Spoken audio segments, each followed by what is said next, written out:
इकडे तर माझं सकाळचं जेवण झालं बरं का. सकाळच्या जेवणामध्ये मेनू काय होतं बघा. मी ना रात्रीची शेवग्याची शेंगाची भाजी होती, पोरांना बटाटा सुक्क केलेलं डब्यासाठी, पापड तळलेले होते आणि शेवग्याची भाजी जाम आवडते बरं का. नंतर जेवण वगैरे करून घेतलं. नंतर संध्याकाळचं मी म्हटलं का शूट घेतलाच नाही, कारण की पोरं घरी जर असले तर जाम मस्ती असते बघा. याच्याकडे बघा, इकडे मी खिचडी भात करायला घेतलेला आणि बघा माझ्या पोराची मस्ती बघा होता सारखा मस्तीचा. खिचडी भाताची भाजी त्यांनी काढून घेतली खाण्यासाठी. हे बघा कसं मध्ये मध्ये लुडबुड करतंय.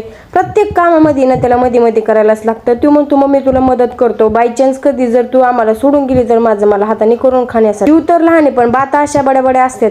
त्याला मी बोलले साईडला होतो माझी, मला काम करून देतो. बोललो मला म्हणतो मम्मी मला काम करून देत जा, कधी कधी पुरीची जागा मी घेतो, कारण की तुला पोरगी नाही तर पुरीची जागा मी घेतो. जेवण वगैरे झाले आमच्या. नंतर खिचडी भात वगैरे झाला, जेवण वगैरे झाले. नंतर मग आमच्या पोराची मस्ती इकडं.